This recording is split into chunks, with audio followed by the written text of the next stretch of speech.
There's no place to escape to. This is the last podcast. On the left. That's when the cannibalism started. What was that?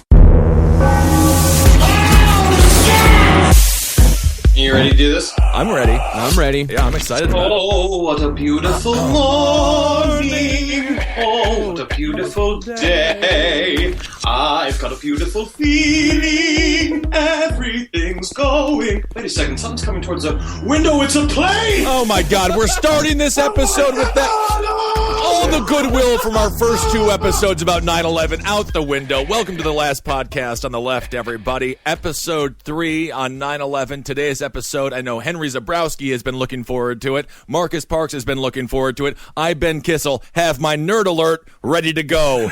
We're discussing mysticism, Satan, and a whole series of other bizarre things dealing with 9/11. The 9/11 mega ritual, Ben. Ooh, okay. Otherwise known as the capital T fucking truth. Oh, all right. Well, that's me. So we've gone through, I'm going to say straight up, we've gone through a lot of horse shit in the last two episodes about, like, what was real, and they did really good journalism about politics. Right.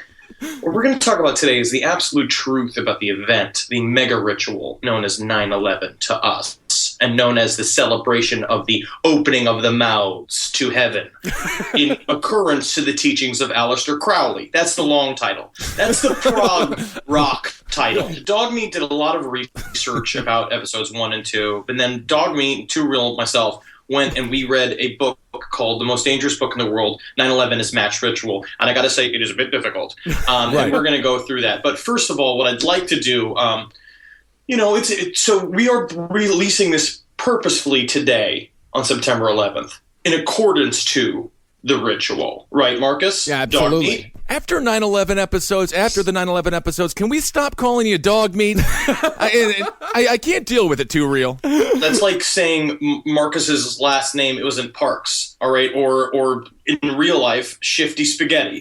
Well, yes, that's true. Marcus's real name is Dogmeat Shifty Spaghetti, and it's been that way since the beginning. You're the one who's wearing the sunglasses. You know what I'm saying? Sunglasses that help you deny the reality. Me, I'm wearing bifocals. I'm seeing two levels of pure truth 24/7 because I'm too real to be loved. I think you just referenced John Carpenter's They Live. Rest in peace, Roddy Piper. But before we get into the truth, I want to talk about another version of the truth. It's a type of there's a theory that goes around because, again, Too Real here. I often believe in the hologram system, right? That we're living in a hologram universe, and guess what? Too Real is too real for. The hologram universe? So I'm saying okay. We're living in a hologram. All right. And according to, I want to just, because I was really curious about the 9/11 as a hologram idea. Because there's a lot of people who truly do believe, a lot of very lonely, broken human beings who truly believe that 9/11 did not happen. That it was just it was a big movie, which would have been an awesome fucking movie. But unfortunately, 3,000 people had to die to make the movie, and then countless millions other Iraqis that did nothing, that we just blew up. So when they say it's a hologram, do they believe that there were no actual victims? Do they think all these people were actors? There are two different even levels to the hologram theory. One is that it didn't happen at all, that it was doctored video. But the real hologram guys say that's horseshit. What really happened is that there were B-2 bombers covered with a hologram type technology called PRIC, which stands for Projected Imagery Controlled Kinetics, that shot a missile into Tower 2 and left while it was cloaked in mystery. And there's several bits of facts that are totally true that I don't know actually if they are true. Written by John Lear, who was a big theorist. He was a theorist about crypto animals and like all this different. He was a really great paranormal kind of like hub of reason. And then when 9/11 happened, he went completely insane. But this is a couple of things that they say. The planes could not possibly have traveled as at what they said was 480 knots colliding into the World Trade Center. The fastest the 767 travel is 360 knots, all right? And that's 480 knots. That's 120 knots faster than the plane's even designed to go because of the drag. Just dragging it there. But what holograms if the government's building? Shut up, Ben. You don't know. I'm just saying. Holograms have been designed by the government since the 60s. They've had these fucking holograms forever. You think that Ernest Borgnine's real? Yes. You're an asshole. You're an asshole. What happened? He was an escape from New York. Oh my God. asshole. First line is hologram. All right, planes sliced through the building like butter. They called it cartoon physics. All right, also too quiet. All right, nobody heard the planes coming in. Almost silent approach. That's what they said. Well, apparently, a plane coming through downtown should have had 140 decibels. It's equivalent to sitting in front row in a fucking Van Halen concert. People should have been like rockets. You would have been like, is that fucking Panama plane? And all of a sudden, boosh, 9/11. And they've been like, what? So the government had a flight path measured out that was right next to the actual physical flight path of the plane that hit the World Trade Center. So what happened is they're saying that the real one was the B-2 had a hologram on it, and it was shooting through the thing, and we know that all this is true because they made a gigantic hologram duck in Japan, and you know that they have the technology to cloak two different planes. They made a missile look like a plane, and they made a B-2 look like a fucking cloud. Or they made it look like something. I don't know what they made it look like. It could have been like a red balloon, and a girl was like, hey, look at the balloon up in the sky, and then all of a sudden, 9/11 fucking happened. Again, waiter, check please. The date has to end at this point. So hardcore evidence. It's cartoon science. The duck. The duck, yes, the duck. You can't fucking discount the duck. And there's also people that say that there were people on the roof of the Woolworths building that shot missiles into the World Trade Center at the exact same moment that a 747 or a gigantic hologram supposedly hit the building. I mean, I want this to be real because I want our government to actually be able to do something. Yeah. You know, we can't even build a bridge in Minnesota, for Christ's sake. I honestly don't think, yes, these are for the truly lost, the truly, like, upset people. I understand. You really don't believe these towers came down. Again, I mean, too real. I'm too real. Dogmeat and I, we are government shills. That is just the straight up truth. We've been accused on the internet, and I just want to say I can show you the check stubs that I got from the CIA. I'm sorry, but it's just the truth. Yeah, I'm sorry. Secret meeting. Barack Obama called in his chief of staff. Was like, "Get me the fattest and the stringiest podcast as you can find." I don't know why he sounds like John F. Kennedy. Give me dog meat. Give me dog meat. Give me too real. And so we're helping build the fantasy hologram reality that the towers came down naturally because of the planes. And that's why what we want to do is that I've been struggling with that, right? With the fact that I've sold my honesty out to the government and my strength as an artist and my skills as a comedian out to our nefarious government. Yeah. And so that's why today we're going to break it down for you and tell you what really happened. I'm almost certain this is the real truth.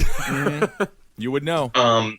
Yes, because the hologram shit, that's all garbage. It's just total insanity. They do have hologram technology.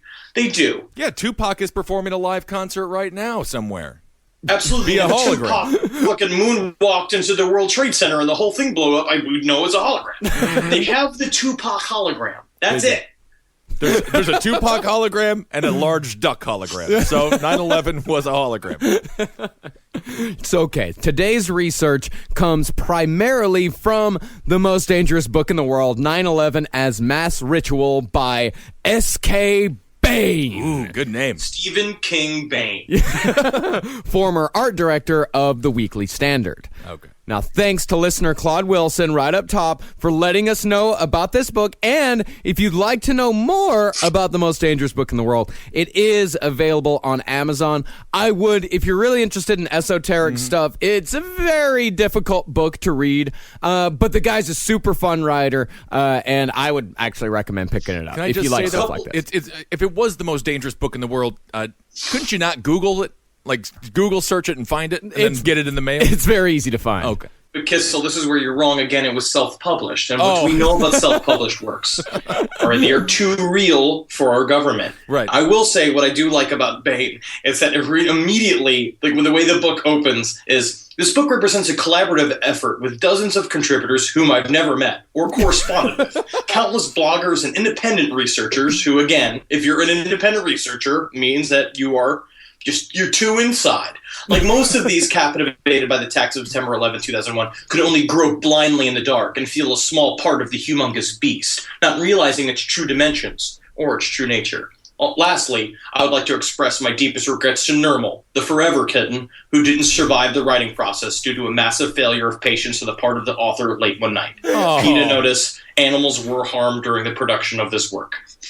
What? Devastating. Nermal. I only think of Garfield's Nermal, and that's the only cat I gotta think of. Yeah, Nermal. You know where Nermal was sent to? Abu Dhabi. You know where Abu Dhabi is? No. The Middle East. Middle East, where 9/11 started, where the egg was shat out of the cloaca of terrorism. Is Abu Dhabi in the Middle East? Yeah. Okay. So the central premise of The Most Dangerous Book in the World is that the events of September 11th, 2001 were all a part of a decades-long magical mega ritual using techno-sorcery and deep-level occult programming designed for the purposes of psychological warfare while also serving as a loving tribute to famed occultist Aleister Crowley. Now, we'll talk about this too. There is something to be said about the use of an event like this in order to do mass psychological warfare against the United States. We've already been talking about this, right? How they use it to help us swing into war. It's like the Gulf of Tonkin, blah, blah, blah. But magically, there's also stuff attached to an event of this size. When we talk about the release of orgone energy, right? So Anton LaVey talks about what people used to do human sacrifice. What it was the idea of the body heaving in death. The death rolls of a body is what releases the orgone energy. It's not the blood, it's not all the stuff, and it creates a lot of fucking havoc, which is why he switched to masturbation, because he says your body makes the same like shudder like it would in death, and that's what releases the orgone energy, right? The amount of orgone energy possibly released in the falling of these towers, not only just the symbolism of that, there's a lot of coincidences wrapped up into this whole scenario. Kind of like what you were bringing up between like the Kennedy Lincoln stuff, all the weird dumb like things that you talk about when you're stoned that are like the secretaries, their name is saying blah blah blah. There's a lot of coincidences wrapped up into this thing because of how much loss there was there and how much kind of magical energy kind of gets trapped up into it. Odd coincidences, and that's what we're about to get into a lot of really weird, actually true coincidences. These coincidences, I did look them up. I did verify that they did actually happen. But if you look at these huge like Kennedy Lincoln coincidences, they would be impossible to coordinate. Or seem to be impossible, Marcus, Mr. Dogmeat, if you were not a part of the gigantic Illuminati machine that's been putting these things into place for up to 300 years. What's that, Mr. Obama? Yes, I want him to be fat and only have hair like he's wearing a wife beater. As if God gave him a wife beater to wear constantly. Henry has no hair on his arms. It's all exactly where an Italian should have it. So both of the assassinations, both Kennedy and Lincoln, the assassinations were extremely traumatic to the nation, and they both had consequences that were felt worldwide that we still feel today. Absolutely, and they're getting milked like a prostitute cow. Yes. Like a cow you throw dollar bills at it just to squeeze his udders so you cum your own pants. That is what our government has done with 9/11. Today, September 11th, that we were recording this. Are we the prostitute cow? Or who's the prostitute cow? Prostitute cow is the people, and the milk, all the soupy hot milk coming out of it is the sadness. And then the farmer, Dick Cheney, comes up and is like, yeah, nothing I like better than hot, weird milk with a bunch of bacteria in it. And then he starts slurping it down while then there's a bunch of chicks out there, the chicks of the Iranians. And he goes in there and he just snaps a bunch of chicks' fucking necks. Yeah, oh yeah, that's exactly how it happens. So let's start with numbers. Let's start with numerology. Let's start... Thank you. There's nothing I like better than starting with numbers, Marcus. Thank you so much, because I just didn't get enough math on the last 2 fucking episodes. Let's start with a quote from famed occultist and huge Nazi influence, Madame Helena Blavatsky. She wrote, all systems of religious mysticisms are based upon numerals. Wow. My swinging brace. Do you see my swinging brace? What he said, because that was unintelligible. I don't mean to do an incredibly accurate impression of Madame Helena Blavatsky. As she said, all systems of religious mysticisms are based upon numerals. And much more accurately, Carl Jung said, Numbers are not concepts consciously invented by men for purposes of calculation. They are spontaneous and autonomous products of the unconscious. So we're going to see over the course of this episode just how true both of those statements really are.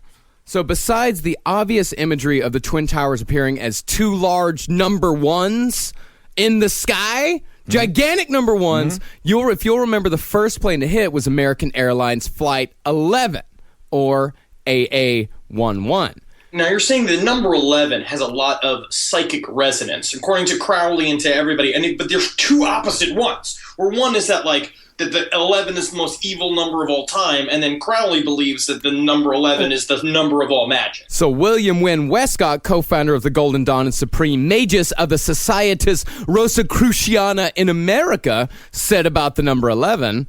This seems to have been the type of number with an evil reputation among all peoples. 11 is the essence of all that is sinful, harmful, and imperfect. Yes. Cool. My girlfriend is 300 pounds. Ooh. And I love her because I can dump a big gulp on her. I love to watch her squiggle and shine in the night.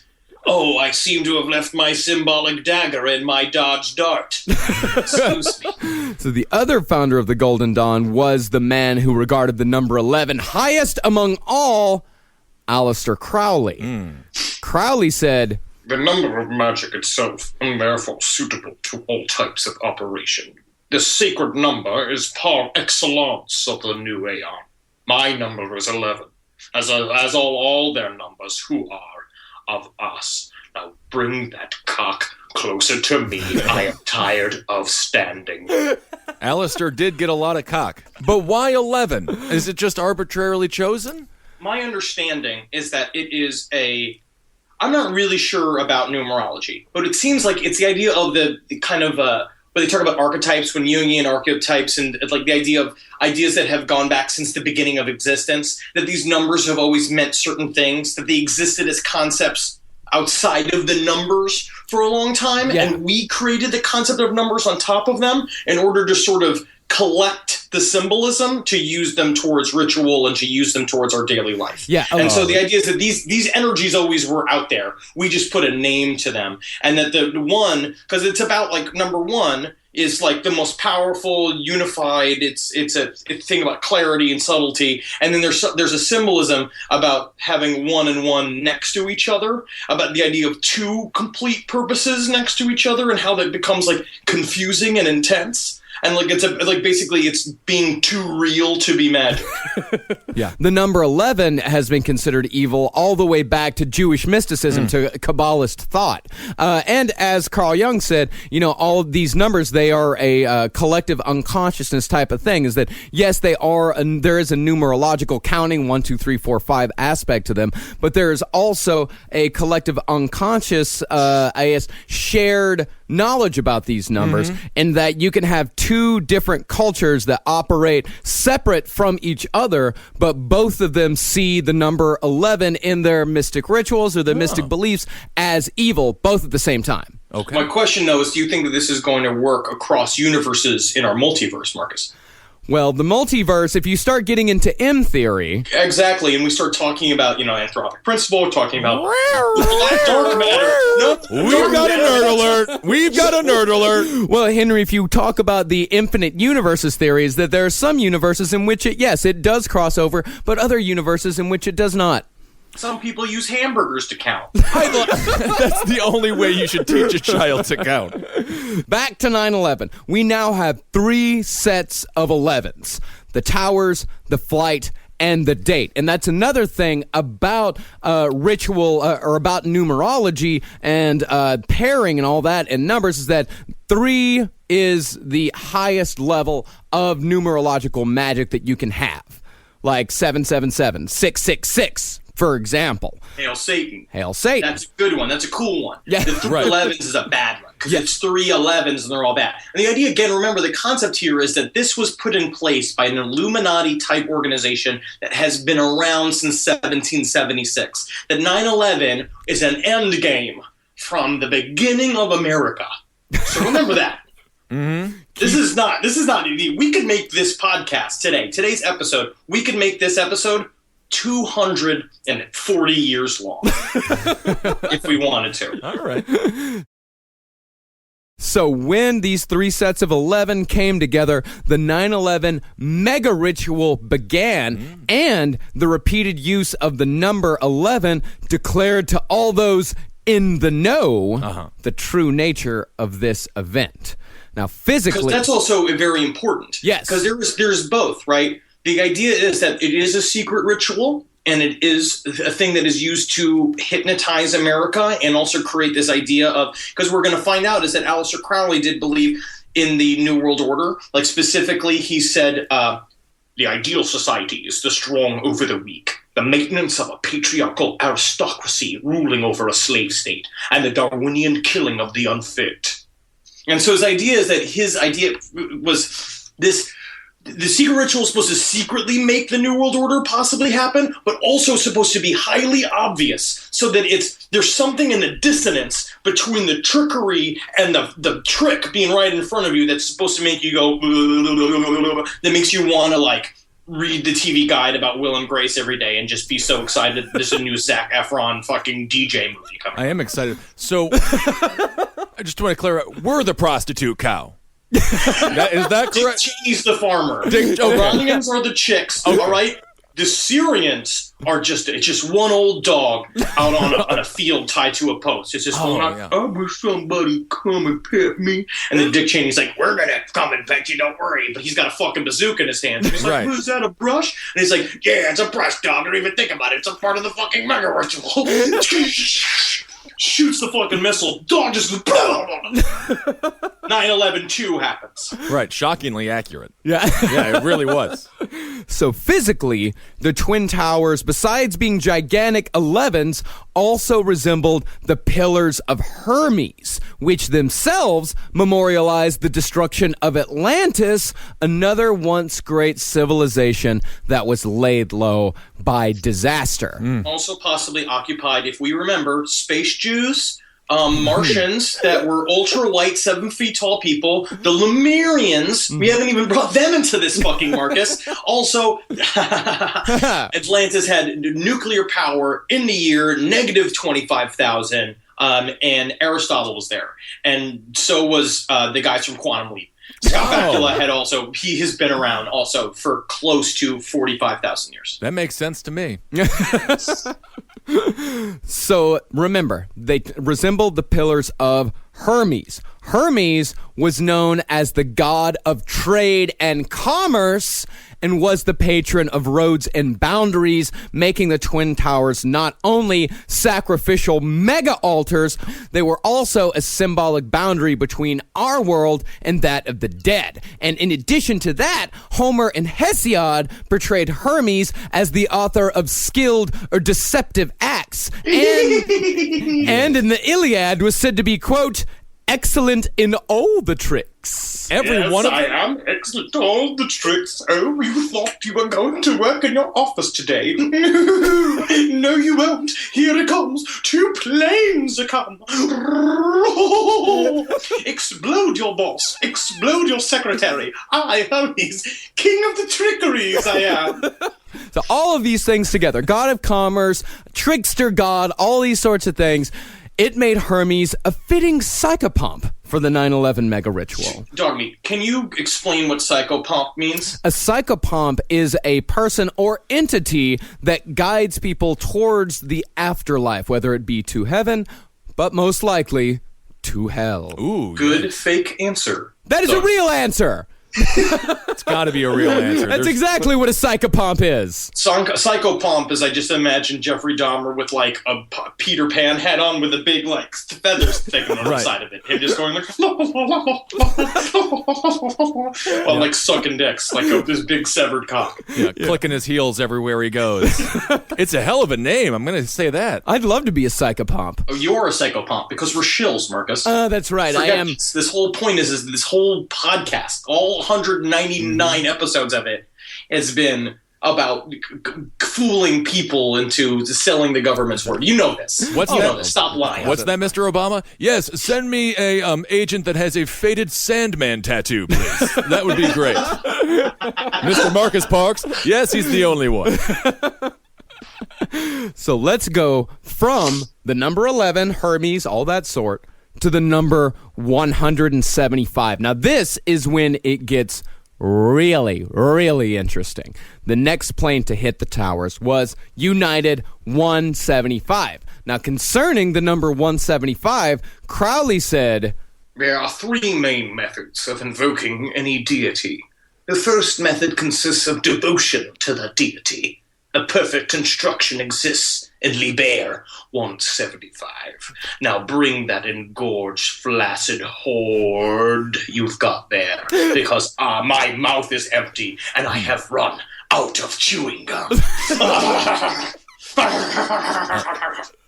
So it says the first method consists of devotion to that deity, invoking that deity. The instruction exists in Liber 175. Now, who is that deity that was being invoked with United 175, you may ask? The answer lies in Sarasota, Florida, with President George W. Bush as he listened to a group of African-American children. Why are you putting your... Dominantly African-American children. The book, 9/11 is Mass Ritual, made sure to point that out. Yes, it made sure to point that out. But hey, man, you know, while we may be PC here at Last Podcast on the Left, do you think the occultists care about that at all? No.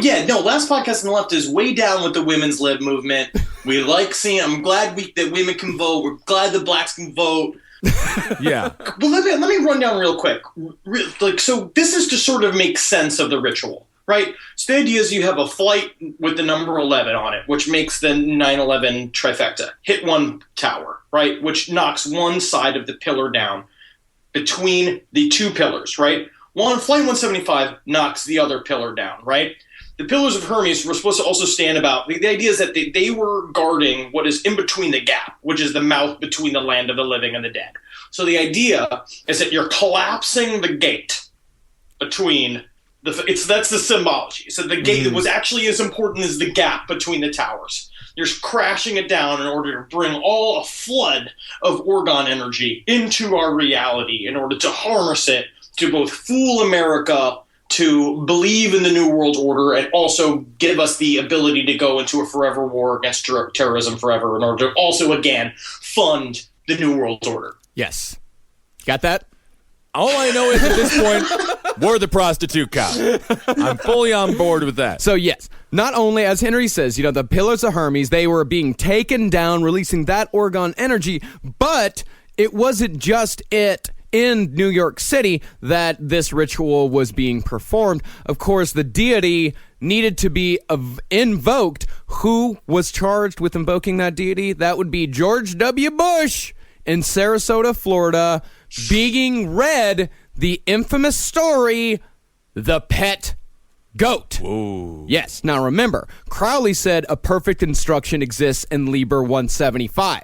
What does Liber 175, which shares its number with United Flight 175, say? It says, I read this book that I may study the nature of my deity. I read this book that I may study the nature of my deity. Now, who was the deity that Aleister Crowley worshipped, or at least revered? Engelbert Humperdinck. I don't know. Who? Satan, a.k.a. Baphomet, a.k.a. the Goat of Mendez. Can we toss a heavy metal riff in there?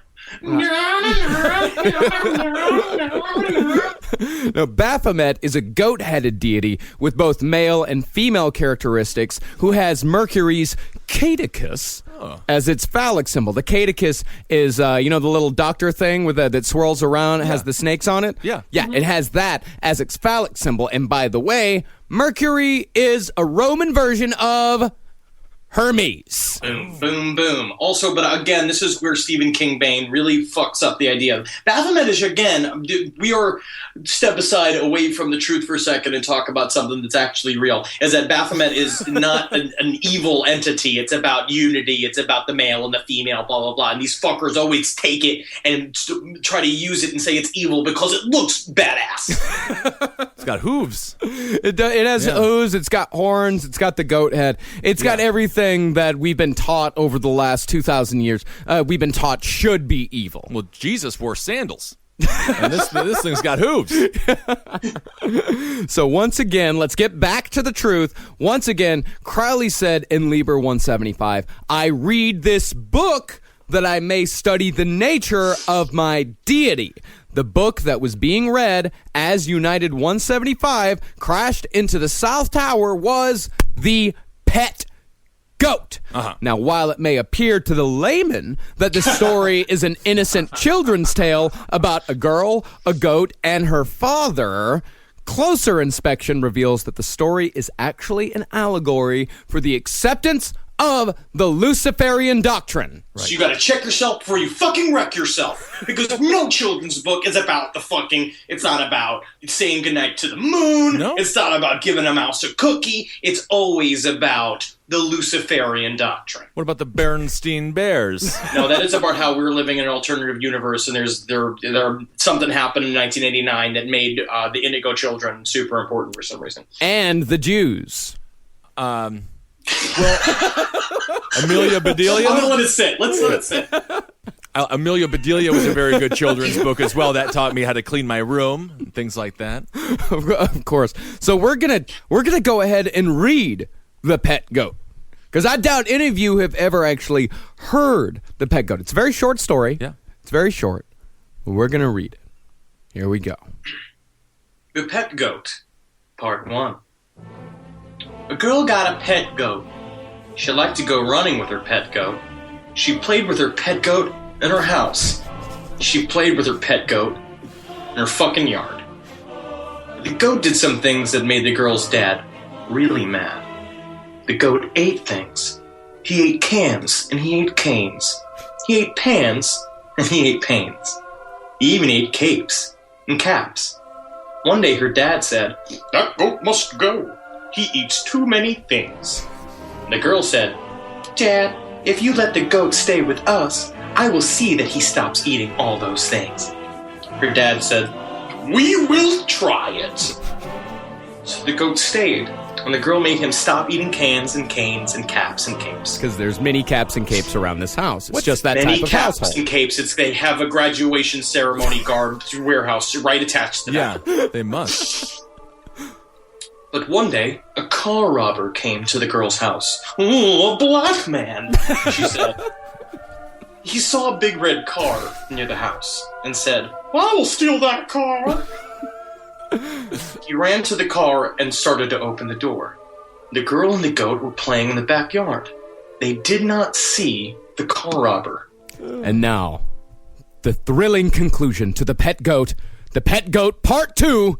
The goat stops the robber. I hope this car robber doesn't rape this girl and this goat. A girl had a pet goat. Her dad had a red car. Which was better? The fucking car. A car robber was going to steal her dad's car. The girl and her goat were playing in the backyard. Now we've got all the recap done. Let's Right. get to the meat of the story. Almost like we didn't need part 1. But that's fine. Just then the goat stopped playing. He saw the robber. He bent his head down and started to run for the robber. The robber was bending over the seat of the car. The goat hit him with his sharp horns. The car robber went flying. The girl's dad ran out of the house. He grabbed the robber. "You were trying to steal my car!" he yelled. The girl said, "But the goat stopped him." "Yes," her dad said. "The goat saved my car." The car robber said, "Something hit me when I was trying to steal that car." The girl said, "My goat hit you." That's The the girl hugged the goat.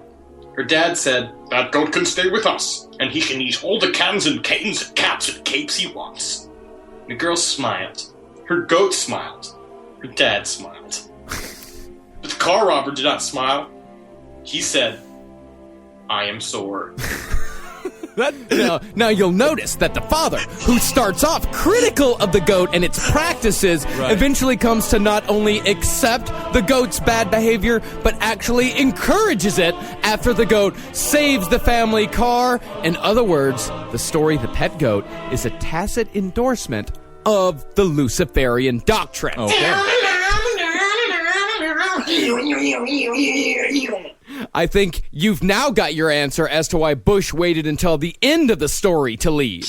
I actually think he was really invested. I think he really wanted to figure out what happened at the end, and then it turns out the car robber was sore. No, Ben. See, the satanic high priest couldn't leave his black mass until the instructions given in Liber 175 were completed. Remember, I read this book that I may study the nature of my deity. Thank you, Cleveland, and good night.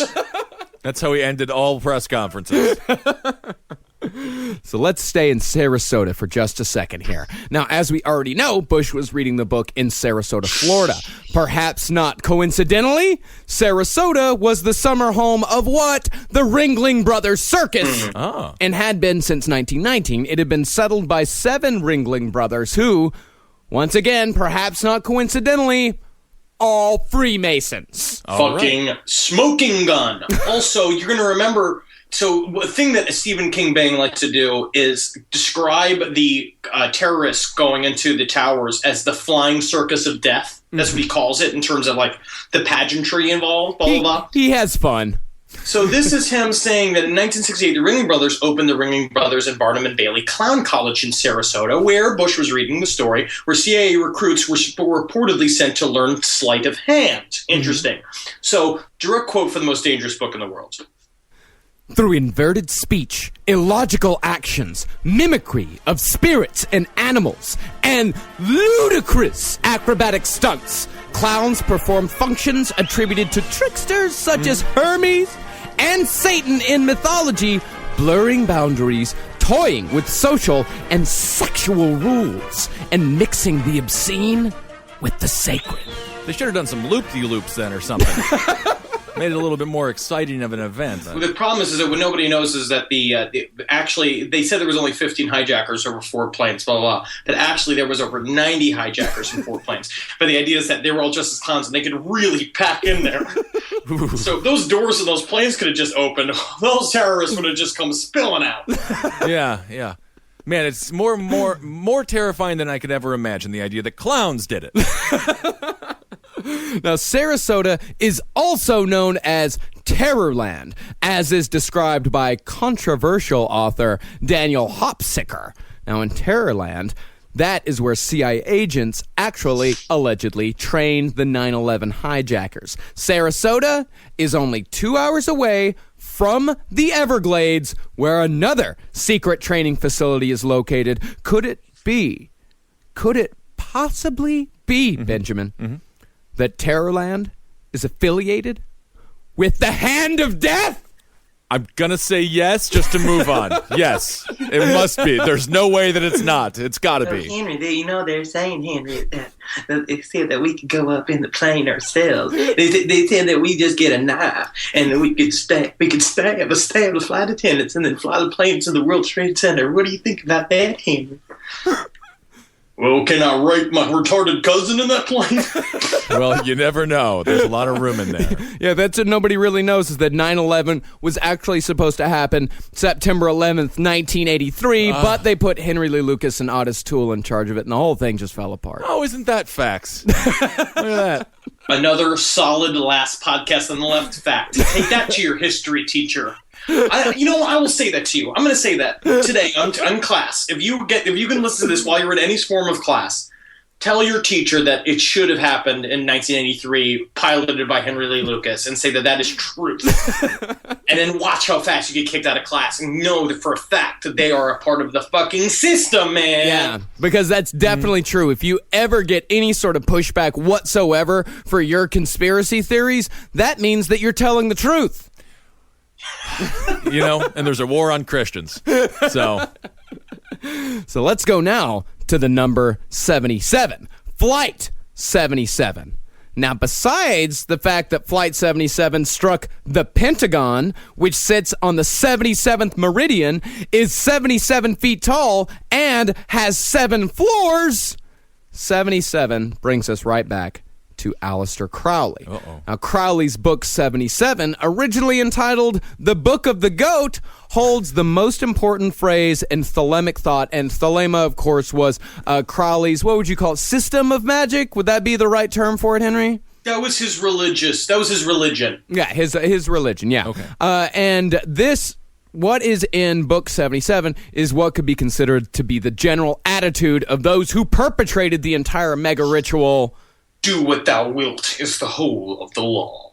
Of course, so do what thou wilt is the whole of the law. Okay. In Thelemic thought, that means you can do whatever you want. Damn any consequence, any sort of ripples that it might have outside of yourself. All that matters is you and what you want. All right. So it's pretty much that these people who do all this stuff, they don't care that they killed 2,997 people, or is it 96? They don't care that they kill that many people. They don't care about the consequences of it killing 1.5 million Iraqis afterwards. And you see the shape of the pentagram, of course, forms the center of a pentagram. Long and important occult symbol. So the crashing of 77, do what thou wilt is the whole of the law, into the Pentagon, a symbol used to summon demons or even the devil himself, could be seen as a lock and key to open the gates of hell itself. All right. Yeah, and did it do it,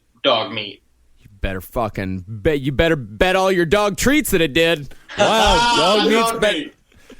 Cool, dog meat. You're the best.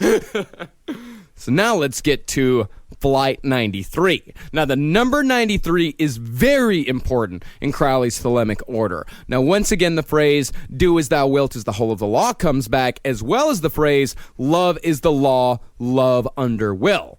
The two keywords here are will and love. That's a part of where you're going to see, Leah, we need to do a whole episode about Thelema and all that stuff, but there is definitely, this is Stephen King Baines twisting the concept of do as thou wilt is the whole of the law, because love is a law, love under will. It's supposed to then reverberate back with the idea is that you're supposed to do everything with the guise of love, and then it's all about one big organism and treat people as you would treat yourself. It's not treat people, it's not treat people as you treat yourself, it's treat people as they would treat you. It's this whole thing where it's actually can be sort of nice. It can be nice. So I'm going to put that in there as well. So I should give everybody 3 bagels a day.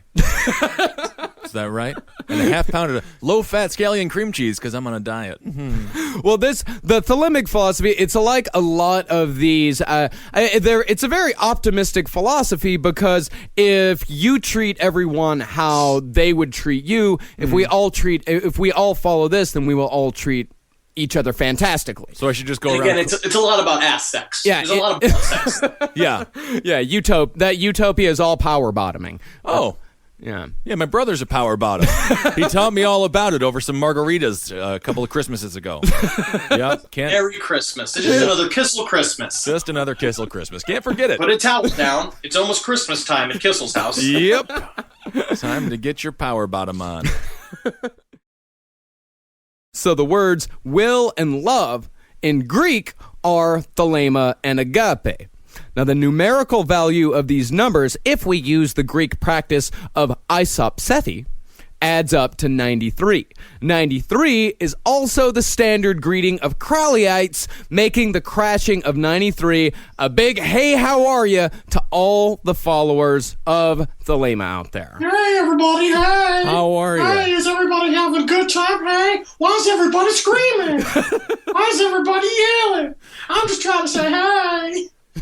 Hey, how are you? Huh, Marcus? That's the term? Yeah. Hey, how are you? Hey, this is a gigantic crowd. It was a big old hey, how are you? Hey, how you doing? It kind of was. Right. A lot of this stuff was a gigantic greeting to all the Crowleyites to say, this is a gigantic Crowleyan ritual. This is our moment. Enjoy! I remember that when W was talking on top of the rubble, and he was like, hey, how are you? Well, he did. How's everybody doing tonight? How's everybody doing tonight? Is everybody feeling good? Is everybody having drinks? Tip your bartender, right? I'll be here for the next 8 years now. Thanks, 9/11. Well, that's true. So, in addition to all of that, remember United 93 crashed down in Shanksville, Pennsylvania. Remember that it crashed down there. The name of the field director of the FBI that had jurisdiction over the area where United 93 crashed? The world's laziest man. Bill Crowley. Yeah, dude, it is Aleister Crowley's lame cousin from Delaware. Absolutely. Aleister, me and your aunt were talking, and it just feels like, maybe you could settle down and get like a job or something. I got to open it over at the accountant firm, just like, but how will I release AOS throughout the use of my shit-covered desert fuck? It's just me and your aunt up. We're still talking about it, even though you answered that way. We're still talking about letting you into the accountant firm.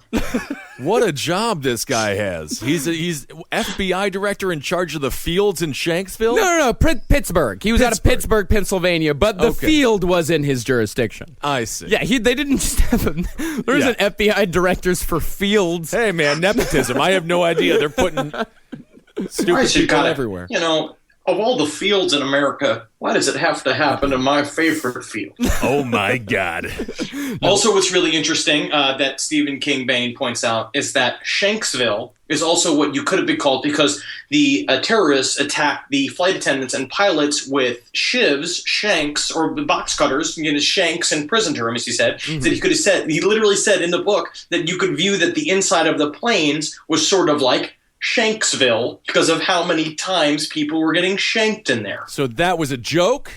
That's a joke. I think that was him making a funny little line. Well, it's not Stephen King Bain's joke. He said that a key component of the occultist is dark humor. Yes, because he's saying like, ha, ha, they must think that is so hilarious, don't they? Oh, I see. So they're kind of being punny with it too. It's a hey, how are you? And then they followed it up with a good pun.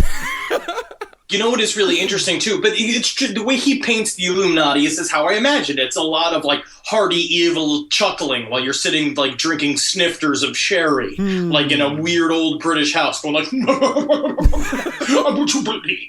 you even believe that there was a town even called Shanksville? When we saw it on the map, we're like, this is it. This is fucking good. So now let's talk about Korean Airlines Flight 85. Now you might be asking, what the fuck is Korean Airlines Flight 85? What does that have to do with anything? Can I ask that? What the fuck with Korean Flight 85? What does that have to do with anything? No, Flight 85 was one of the flights in the air on the way to New York City when the planes hit. It was directed to land at White Horse International Airport in the Yukon. Mm-hmm. This is where one Mr. Ozzy Osbourne comes into play. Whoa. Sharon, where are my pills? Little Sharon, where am I? They said they were supposed to be a part of 9/11. That's Crowley. Mr. Crowley! The only thing that works on him anymore is his voice. But do you remember, because the idea is that weren't they supposed to do the thing, like Flight 85 was supposed to ping the code for being hijacked, correct? Yeah. It went out there, it was pinging the code for being hijacked, it did not know why, it got a director to do it, and it was sent up to the Yukon, where it was just supposed to sit there saying that it was being hijacked up in the middle of Canada, like some sort of weird distraction. Yeah, really weird stuff. But was it a weird distraction, or was it one more Crowleyan reference? Now, follow me here. And all of this, by the way, this is fucking, this is all actually true. This is a true coincidence. It's very odd. Now, Ozzy, of course, formerly of the band Black Sabbath, in his 1980 hit, Mr. Crowley, sang, Mr. Crowley, won't you ride my white horse? White Horse International Airport. Now, what was the name of the air traffic controller working at White Horse International Airport on September 11th, 2001? What was it, Ben? What was the name, Ben? What was the name, Ben? Sharon Osbourne. Tim Crowley. And it's just one of those things where if you have smoked an entire joint while listening to this show, it really does get to a point, because the more I read about it, when I was reading it, because I was like, I was like, I need to get into the mind space for this. I fucking rolled a huge joint and just sat and smoked it and read this book on my fucking roof. And I was like, every time I was just like, damn, man. Every time Crowley popped up, I was like, man, fucking Crowley's at it again, man. That's very true. And Howard Stern, the lawyer who killed Anna Nicole Smith, I think Sharon Osbourne is slowly killing Ozzy Osbourne. I just want to make that clear. I want to throw it out there. She's drugging him. If she's slowly killing Ozzy Osbourne, it's been a fucking long-ass process. He refuses. 67 years old. Dude, they've been married to die. They've been married since like 1982. Yeah. Very controversial. Can't trust anybody. No, you can't. Now, in thanks and tribute to Ozzy Osbourne, Ozzy was allowed, along with Sharon, to attend the 2002 White House Correspondents' Dinner. The first one after 2001, hosted by Drew Carey, by the way. Oh. Also presided over by George W. Bush. And if you don't know what the White House Correspondents' Dinner is, it's pretty much a big roast. Of course. And you know what? Drew Carey, where is he from? Cleveland. And We've had a lot of references to Cleveland. we have? Yeah, there's been 5 references to Cleveland. There have been? Are you guys even listening to yourselves talk? There haven't been any references to Cleveland. I think you've been conditioned that every single time the words 9/11 are said, you just hear the word Cleveland. I swear to God. It's just like, and now bow our heads in the name of the victims of Cleveland. Well, that is true. Cleveland. Now, of course, everyone gets in on the roasting fun on the White House Correspondents' Dinner. Even George W. Bush, who, by the way, not bad as far as delivery goes. If the presidents were only judged by the Correspondents' Dinner, he'd be the best president ever. He really would be. He was No, great. Obama kind of crushes it. Obama Obama's does. particularly very good at it because, I mean, I think that one of his like lizard dudes that are controlling him from up top, like near Sirius, is just also was one of the guys who did George Carlin.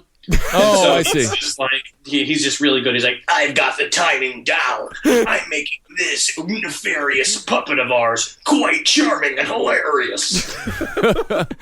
Now, let's hear George W. Bush's joke about Ozzy Osbourne. And by the way, Ozzy was the very first person that George W. Bush made a joke about during the White House Correspondents' Dinner. All right. Let's hear it.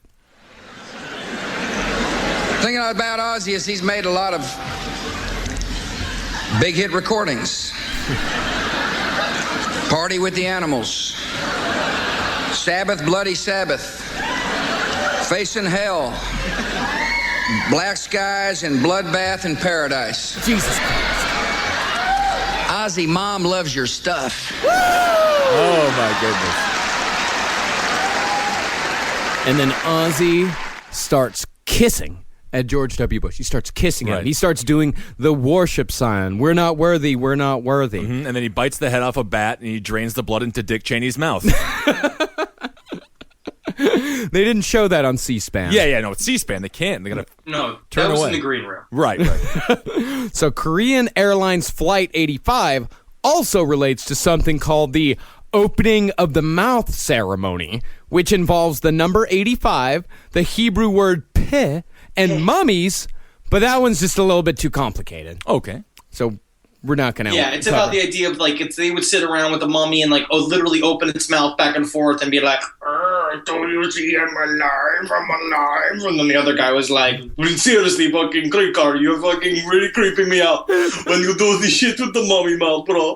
You know what I mean? You need to creep it out, man. You're creeping me out. And he's just like, dude, you can't even be mad about it because if we make the mummy come to life and for real, dude, that would be super fucking creepy. And he's just like, I know, but I can't handle it. I can't keep my shit straight. When you're like, he's like, these Egyptians. Yep. You bring a mummy to life, Brendan Fraser's got to go kill it. So if you want to hang out with him, that's the question. Although, about the word peh that I just mentioned, Peh. we will Peh. peh. P-E-H. Peh. Peh. Peh. Peh. Peh. We could do this all day. We will say that the word peh is connected by the Hermetic Order of the Golden Dawn, which Aleister Crowley co-founded. They connect it to the Tower tarot card, which symbolizes the destruction of old structures and is also variously referred to as the Devil's House, the House of the Damned, Inferno, or simply Hell. Ooh. And another aside concerning the tarot, the famous falling man photo, of course, we've all seen it. Right. You know, the guy that's kind of got his one leg straight down, one leg a little bent, is eerily similar to the Hanged Man tarot card, which can represent giving in to destiny and surrendering control to outside forces. Now, this is all good ways to really harass people at a crystal store. If you want to really the only way to get thrown out of a crystal store is to go in and start on this talk about 9/11 as connected to the tarot deck. Yeah, and even then, they just politely ask you to go. But they do it with such heart and tears in their eyes that you have to leave. Yeah, there's one over. They got a piece of hematite, and they're just like, all right, now, if you could just, the force is away with you. Force is away with you. There's nothing like making a mystic sad. It really breaks your heart. Interestingly enough, the man pictured in the falling man photo was the brother of the sailor in The Village People, who received their Hollywood Walk of Fame star on September 12th. 2008, 7 years to the day after the falling man photo first appeared in newspapers. Okay, so that's. I would say of all the stuff we've said, that's the most dubious, version. Dubious? That's the most dubious fact. Dubious. It's like 6 degrees of Baphomet. So now let's talk about, finally, the symbology of 9/11. Now, Henry, of course, really pushed it on the first and second episodes, the brand of 9/11. Mm-hmm. You say 9/11, immediately it conjures up feelings, it conjures up thoughts, it conjures up memories.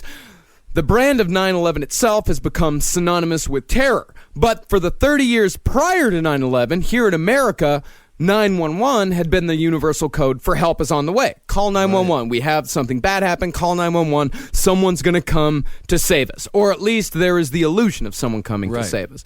Now, the sudden reversal of meaning, which is a tactic that occultists often use, was designed to create an additional level of fear in the hearts and minds of the American public. Because you see, now the numbers 911 no longer mean help in our minds. It now means helplessness. Right. It's a heel face turn that they have to pull off in WWE, and the greatest heel to face turn ever, SummerSlam, Bret Hart versus Stone Cold Steve Austin. When Stone Cold refused to tap out, he just bled from his forehead and passed out. So, I loved it. So this is really what they did, and it was a perfect switch. Yeah. Yes, 9/11 is just like the wife beater Stone Cold Steve Austin. He's not a wife beater, Henry. He is a wife beater. Where did you hear that, sir? Where did you hear that? Let's type in Stone Cold Steve Austin wife beater. Oh, you can type in anything. Austin wife beater. Actually, okay. Yeah, Henry, I'm going to go ahead and put in Stone Cold Steve Austin wife beater. Just wait a second. Oh, no! Oh, it doesn't look like it, Henry, does it? The Stone Cold said so. Thank God.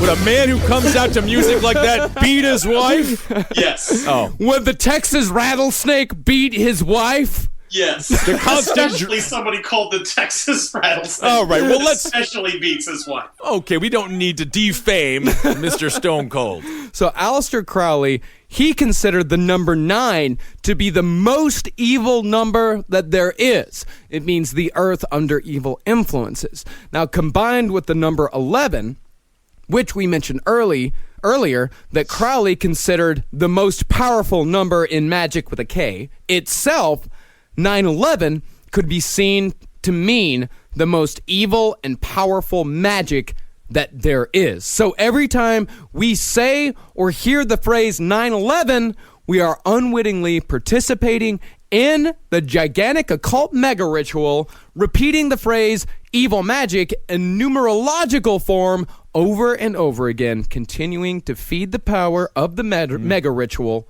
released on that day. And that's why I took 9/11 and I made it Cleveland. Yes, and I think it's really important. So every time you want to say 9/11 from now on, choose a different name. Right. We can call it the Cleveland Incident. I think that's a good one. Another thing to maybe say is something along the lines of, every time you want to say 9/11, say strawberry cheesecake. Right. Fill it with good. Yeah. Fill it with something special. Yeah. All right, so the most dangerous book in the world. It's not that long, but let's just say it's a bit dense. There's a lot of different things to talk about in the most dangerous book in the world. There's a lot of connections, and here is a list, a short list, actually a fairly long list, of connections that I refuse to explain. I really tried to get through this book. I really tried. I got through as soon as I read a bunch of it, I was making a bunch of notes, I was doing a bunch of stuff, and then as soon as it got to, I'll show you where I blanked out. All right. And I will say, after you get about 16 chapters in, every time you go to the next chapter, I let out an audible sigh. Okay. Yeah, like, it was definitely like... All right. Okay. All right, let's get into this. All right, so let's go through a list. Building 7 was a Euclidean Freemasonic symbol of 47 floors, also Anton LaVey trapezoids. The insane astrological connections, they are insane. They are insane, but they are also very compelling, which I would recommend reading the book just for that alone. Sirius the Dog Star, and the dog named Sirius that was killed on the day. I have a poem written about Sirius, but the dog, and because it's all connection about how there's a long thing about how like Sirius is really the star that is the worshipful demon star, which is also possibly the reptilian home for the people that had started the Illuminati that helped the whole mega ritual even begin. I'm just not. I can't physically read it anymore. I can't do it anymore. The towers of sacrificial mega altars. The Statue of Liberty is the devil witness, which is true because it's based off of a statue, an ancient statue of Lucifer, as the light bringer with a halo of light around its head, holding a lamp torch, a torch of honesty and clarity. So that's a part of it. That bitch is watching the fucking 9/11 happen. Did the Statue of Liberty come to life like in Ghostbusters 2 and do anything about it? Nope. No, it did not. Didn't even kill a marshmallow person. Also, the guy that designed the Statue of Liberty, Freemason. All right. All of Lower Manhattan is a gigantic ritual occult ceremonial center, complete with an unfinished pyramid, a stepped pyramid, a square pyramid, and a dome. The Millennium Hotel in Lower Manhattan is an homage to the monolith of 2001, A Space Odyssey, which was based on an earlier story Arthur C. Clarke wrote called The Monolith, in which the monolith was built to stand witness to the monumental act of evil fucking magic. Mm-hmm. Coincidence? I don't think so. The Skull and Bones Society, which we'll actually probably do a whole episode on Skull and Bones sometime in the future. Got to. Venus 77. There's a number again. Yeah, and also the Venus 77. In order to talk about Venus 77, we'd also have to explain the astrological connections. There's the face of Ahriman, which was the evil face that people were sending around the chain email, like, look at the face and the smoke. Supposedly, that was the face of an evil deity named Ahriman, and as S.K. Bain says, even if it was photoshopped in, there was still somebody out there thinking of Ahriman. No, I mean, that's just somebody who's always thinking of Ahriman. It's Tim in fucking accounting who got Photoshop C67 on his fucking computer, is just having a great time with it. There's the flight numbers as Crowley and sigils, but that's self-explanatory. Yeah. Yeah. I'm going to take the last one if I can. Yeah, sure. There is the Illuminati, of course, the gigantic Illuminati connections. We'd have to really bring the whole thing in. And yeah, Ben, you take the last one. Yeah, I just love this whole sentence. Theodore Olson, the lawyer who represented Bush in the 2000 election debacle, was rewarded a supporting role in the mega ritual for his service in getting Bush into office by sacrificing his wife. Yeah! Take That's my wife, true. please.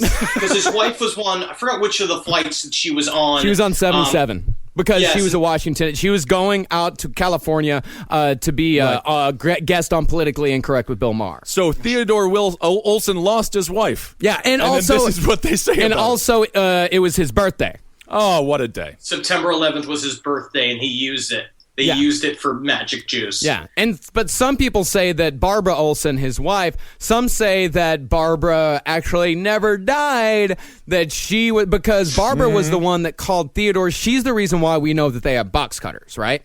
Yeah, why we know specifically that they were box cutters. Some say because, of course, Barbara was his third wife, and he has since remarried, but some say the two women look pretty similar. Some say that Barbara never actually died, that she actually got plastic surgery and became Theodore's fourth wife. And, of course, S.K. Bain loves every time he mentions that. He always say, like, third, or is it fourth? Oh, who's counting?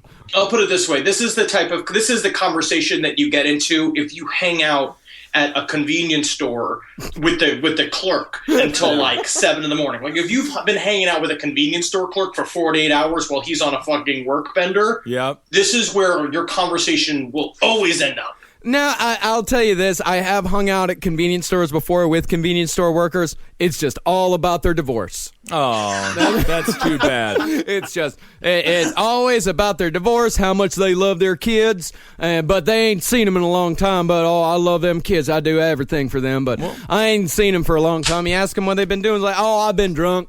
But they do everything for them. Taking nothing like a good old-fashioned Texas rattlesnake. That's right. A lot of trucker speed. And of course, all of this stuff, we're going through all of this shit. Even S.K. Bain, in the last chapter, chapter 28, this is what he said. There is most likely occult significance tied to the twin pillars of light. That would be the memorial that we do every year in New York, or every year here in New York, as well as to the 9/11 memorial itself. But at this point, I don't care. So he stopped caring there. So even the author of the book, by the end of the book, becomes completely apathetic. Even he has a sigh when he's writing. It's just like, oh, God, okay, fine. Does anyone else feel a gigantic weight off their chest now that 9/11 is over? Oh, my God. I mean, I still have to edit the whole thing, but you know what? I don't have to talk about it anymore. All right, wow. It has distanced us from our loved ones. Jesus. I've been feeling really good. I've got new love strength in my life, but it's fucking with the dates. Yeah. I'll say that. Oh, yeah, it sure as hell is. The only reason why my relationship came back into the fold, because this has to do with tarot cards. My girlfriend's a big tarot card person. Hey, That's how I brought the love into it. Well, I'm happy you guys are doing well. All right, so that is the end of the three-parter Jesus on Christ, 9/11. just yet another Ben Kissel sincere moment. No, I am. I'm good for you. No, that's great. You guys are doing very good for yourselves. That's wonderful. But this is that's definitely it. I feel like this is there is truth to this. Yeah. I believe in the ritual. I believe in of course there have been psychological operations happening inside American soil done by our own government for years now. We do know that they let 9/11 happen. Yeah. I mean, So we know that maybe they it let helps. 9/11 happen, and there is definitely something to be said about reverberations and the collective experience. I actually kind of have a belief. I'm starting to believe that there's the secret op government. Like, there's the guys that are doing, like, kind of the Bilderberg group, and then a lot of people have a lot of plans about, like, international water supplies and controlling populations and wanting corporations to run the world and stuff like that. And I think these are just businessmen. But I do believe there's, like, 15 guys that, like, hang out at any one of these board meetings that are like, and then when can the occult ritual begin?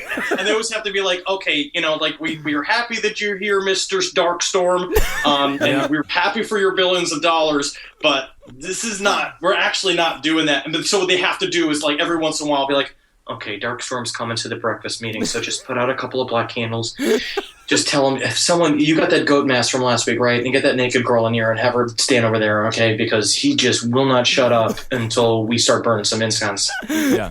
I mean, that's the Catholic Church. You just described what the popes do, what the Pope does with all of his bishops every week. The problem There's is always some guy who wants to turn it evil. And they're like, guys, this is about money, all right? All right, we're not evil. This is about money. Yeah, but they need Mr. Darkstar's money, so they have to humor him. They have to put in these little things like, yes, let us bring Mr. Crowley into this ritual. And so they're like, fucking search all of the United States and Canada, fuck it.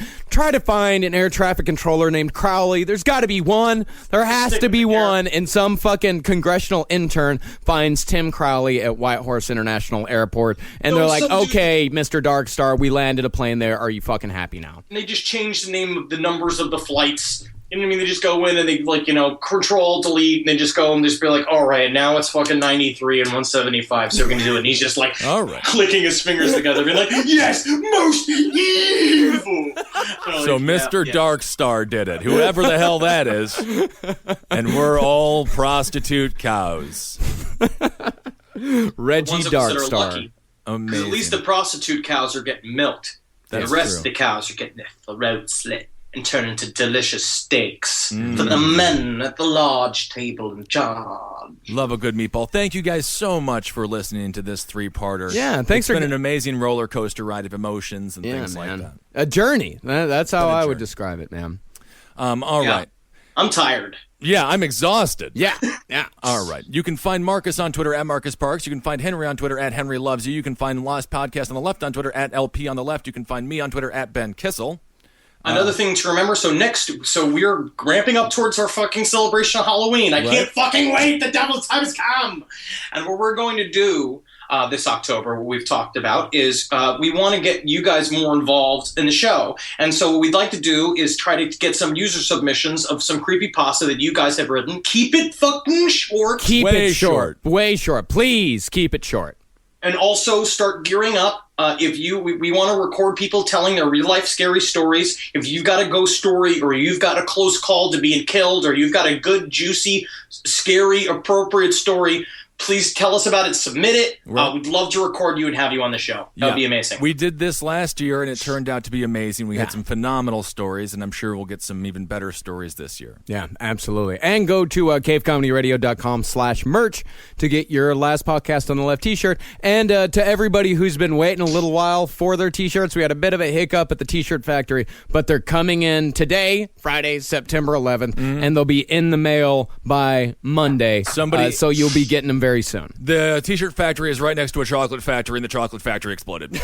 So they got chocolate sauce all over all their shirts, and it was a real nightmare for them. But we got them cleaned up for you, and you'll get those as soon as possible. And our next live show, the 4th Saturday, September, that's going to be coming up. That's going to be fun. We have our live show the 4th Saturday of every month here at the Creek in the Cave, 1093 Jackson Avenue, Long Island City, New York, 11101. If you want to send us some stuff. And people have been sending us some amazing fucking things in the mail. Thank you, guys. Thank you so much to Kelly McGillicuddy for sending us that fantastic painting. Oh, it's so phenomenal. I can't even believe it. It's such an honor to receive such beautiful art, and our fans are incredibly talented. And thank you so much for the wedding invitations. We will respond. I don't think I can go because I literally don't think you could afford the food budget if I went. All right, I'm going to do a Magustalations, and I'm throwing out a Hail Yourselves, everyone. And a Heil Geen. Hail Satan, respect other people's territory as you would respect your own. That's right. And thanks for listening to all the other shows. Top Hat, Roundtable, Sex and Other Human Activities, Page 7. Those are amazing shows as well. Yes, thank you, everybody. And good night. Hail me! For more shows like the one you just listened to, go to cavecomedyradio.com.